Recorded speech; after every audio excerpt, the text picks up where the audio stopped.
Hi friends, आप सभी का आपके अपने यूट्यूब चैनल यूपीएससी इन्फो 24 में स्वागत है। तो दोस्तों, हम उम्मीद करते हैं कि आप सभी लोग स्वस्थ होंगे और खुश होंगे। फ्रेंड्स, ये जो वीडियो है ये पीजीटी नागरिक शास्त्र का भाग 104 है। तो अगर आप टीजीटी, पीजीटी, एलटी ग्रेड और जीआईसी की तैयारी कर रहे हैं तो ये वीडियो आपके लिए है। आज का पहला नंबर क्वेश्चन है फ्रेंड्स, अमेरिकी संविधान में बिल ऑफ राइट्स किस संशोधन द्वारा जोड़ा गया? अमेरिकी संविधान में बिल ऑफ राइट्स किस संशोधन द्वारा जोड़ा गया? ऑप्शन 1 है 13वें संशोधन द्वारा, ऑप्शन 2 है 14वें संशोधन द्वारा, ऑप्शन 3 है 15वें संशोधन द्वारा, ऑप्शन 4 है प्रथम 10 संशोधन द्वारा। तो आंसर हो जाएगा दोस्तों 4, 4 प्रथम 10 संशोधन द्वारा अमेरिकी संविधान में बिल ऑफ राइट्स जोड़ा गया। व्याख्या देख लेते हैं। अमेरिका में विश्व का पहला लिखित संविधान सन 1789 में लागू हुआ, जिसमें सन 1791 में प्रथम संविधान संशोधन के माध्यम से 10 संशोधन किए गए। इसे ही बिल ऑफ राइट्स की संज्ञा दी गई। इसमें अभिव्यक्ति की आज़ादी, प्रेस की स्वतंत्रता, धार्मिक स्वतंत्रता, याचिका व सभा सम्मेलन करने की गारंटी दी गई। हालांकि 13वां, 14वां, 15वां संविधान संशोधन का संबंध भी मौलिक अधिकार से है, किंतु इसे बाद में जोड़ा गया। आगे देखते हैं 2 नंबर क्वेश्चन, चीन ने स्वीकार किया। चीन ने किस पद्धति को स्वीकार किया है ये बताना है। ऑप्शन 1 है बहुदलीय पद्धति को, 2 है द्विदलीय पद्धति को, 3 है एक दलीय पद्धति को, 4 है दल रहित पद्धति को। तो किसको स्वीकार की है? तो आंसर हो जाएगा एक दलीय पद्धति को। चीन ने स्वीकार किया है एक दलीय पद्धति। चीन में एक ही दल है। क्वेश्चन है, यहाँ पे व्याख्या देखते हैं इसका। चीन में एक दलीय पद्धति लागू है जहाँ राष्ट्रपति राष्ट्र प्रमुख होता है।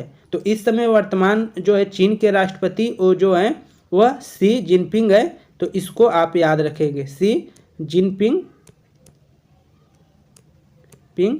नाम कुछ अजब है तो इसको याद रखेंगे कि शी जिनपिंग है। तो इसको आप नोट कर लेंगे। चीन जनवादी गणराज्य की स्थापना 1 अक्टूबर 1949 को हुई। भारत में बहुदलीय पद्धति है और अमेरिका में द्विदलीय पद्धति को स्वीकार किया गया है। तो दोस्तों, जो चीन में एक दलीय व्यवस्था है, यहाँ का जो राष्ट्रपति राष्ट्र प्रमुख होता है।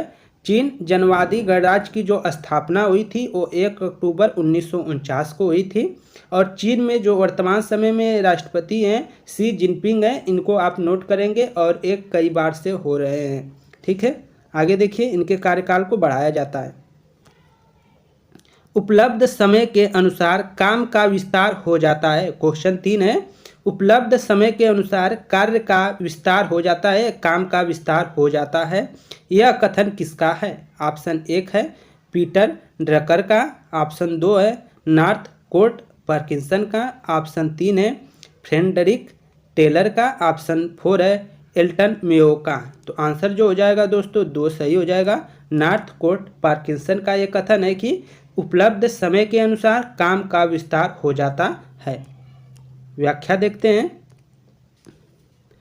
नॉर्थ कोट पार्किंसन ब्रिटिश नौसैनिक इतिहासकार और लेखक थे। पार्किंसन के कानून नामक किताब में उपलब्ध समय के अनुसार काम का विस्तार होता है को उद्धृत किया गया है। तो पार्किंसन का जो किताब है उसका नाम कानून है और इसी में उन्होंने एक वक्तव्य दिया है, कथन दिया है कि उपलब्ध समय के अनुसार काम का विस्तार होता है। आगे देखिए 4 नंबर क्वेश्चन, निम्नलिखित में से किस देश में नौकरशाही की शुरुआत लूट प्रथा के रूप में शुरू हुई? निम्नलिखित में से किस देश में नौकरशाही की शुरुआत लूट प्रथा के रूप में शुरू हुई? ऑप्शन 1 है ब्रिटेन में, ऑप्शन 2 है अमेरिका में, ऑप्शन 3 है भारत में, ऑप्शन 4 है फ्रांस में। तो आंसर हो जाएगा दोस्तों 2 अमेरिका में। अमेरिका में नौकरशाही की शुरुआत लूट प्रथा के रूप में शुरू हुई। व्याख्या देख लीजिए। लूट पद्धति को संरक्षण पद्धति कहते हैं। यह प्रणाली अमेरिका में प्रचलित है। इसके तहत चुनावी समर्थकों को चुनाव जीतने के बाद सरकारी पदों पर नियुक्त किया जाता है। आगे देखिए, निम्नलिखित में से संविधान द्वारा क्या सुनिश्चित किया जाता है? निम्नलिखित में या निम्न में से संविधान द्वारा क्या सुनिश्चित किया जाता है? ऑप्शन 1 है कार्यपालिका की शक्तियाँ, ऑप्शन 2 है शासक एवं शासित के बीच संबंध को, ऑप्शन 3 है सरकार की विभिन्न संस्थाओं के बीच संबंध एवं उनकी संरचना को, ऑप्शन 4 कह रहा है उपयुक्त सभी। तो उपयुक्त सभी क्या हो जाएगा? सही हो जाएगा दोस्तों। तो संविधान द्वारा जो तीनों बातें हैं उन तीनों बातों को भी सुनिश्चित किया जाता है, उपयुक्त सभी सही हो जाएंगे। व्याख्या देख लेते हैं।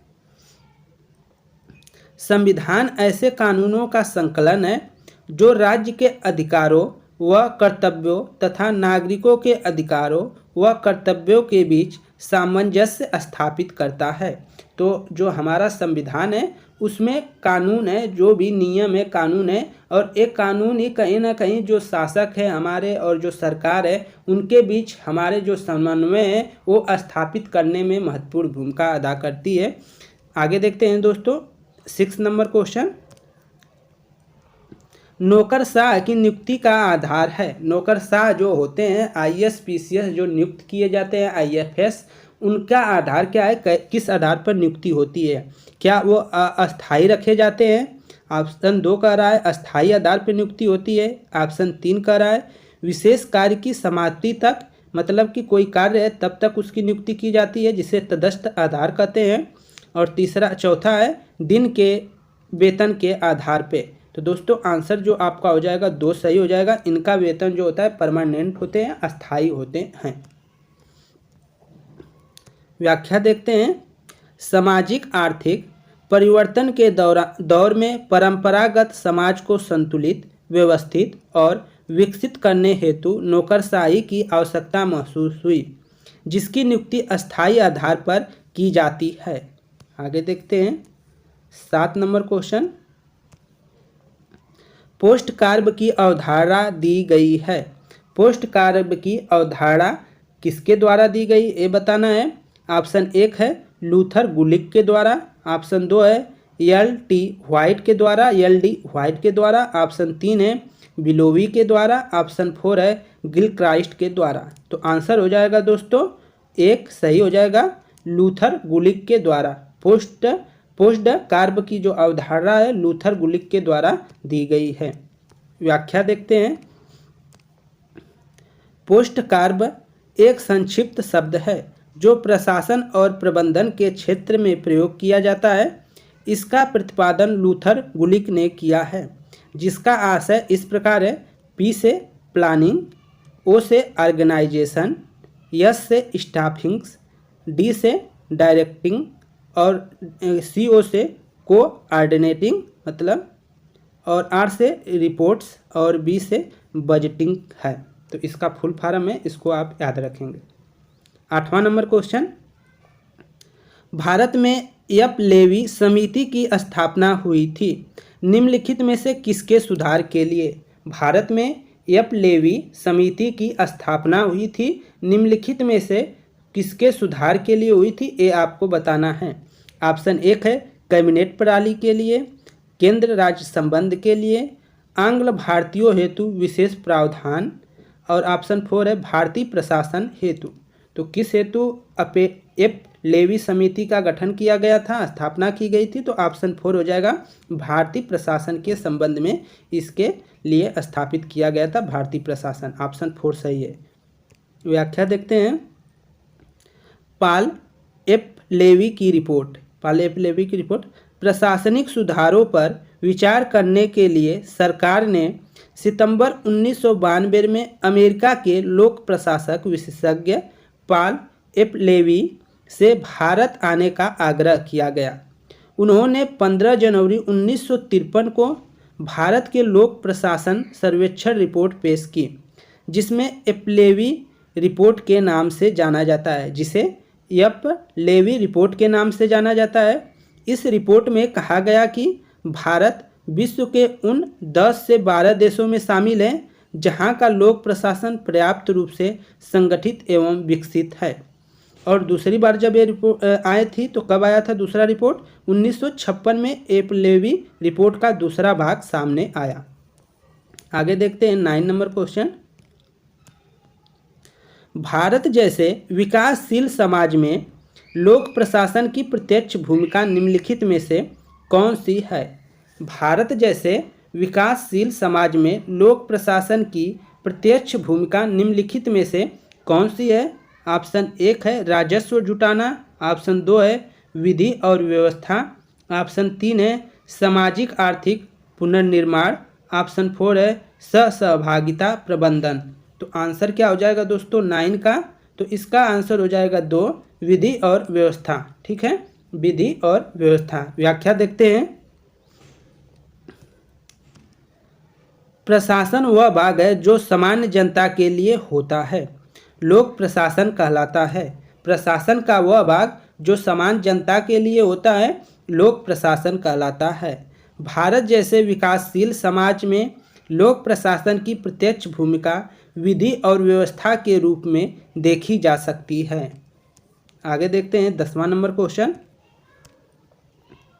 संयुक्त राष्ट्र संघ का प्रथम सेक्रेटरी जनरल कौन था? संयुक्त राष्ट्र संघ का प्रथम सेक्रेटरी जनरल कौन था? ये बताना है कि महासचिव कौन था संयुक्त राष्ट्र संघ का। ऑप्शन 1 है डाग हैमरशोल्ड, ऑप्शन 2 है कोफी अन्नान, ऑप्शन 3 है यू थांट, ऑप्शन 4 है ट्रिगवेली या ट्रिगवेली। तो आंसर जो हो जाएगा दोस्तों 4 सही होगा, ट्रिगवेली। व्याख्या देखते हैं।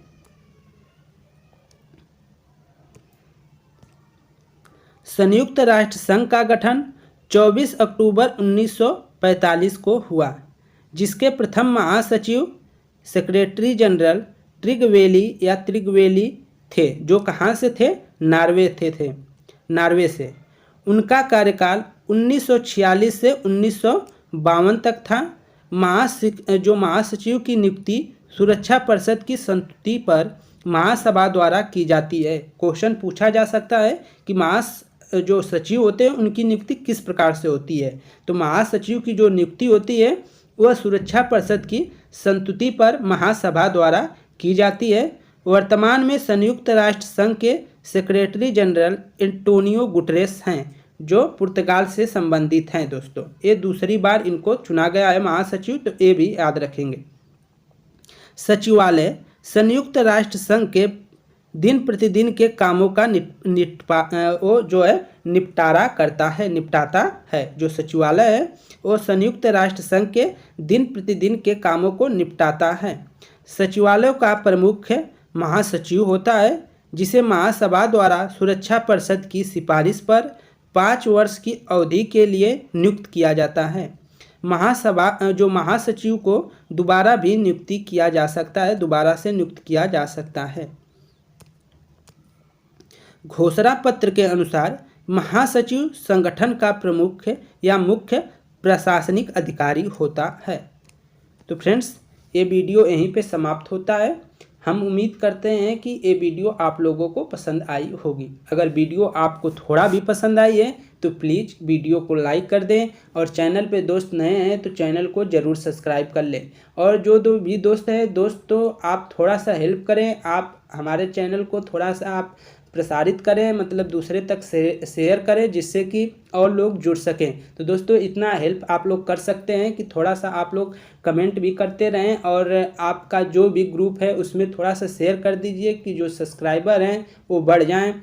तो दोस्तों, आप लोगों का तहे दिल से शुक्रिया जो हमारे वीडियो को देखते हैं और कमेंट करते रहते हैं, और हमारे त्रुटियां को, जो गलतियां हैं उसको आप निकालते रहते हैं। तो इसके लिए आप लोग को तहे दिल से शुक्रिया। नमस्कार।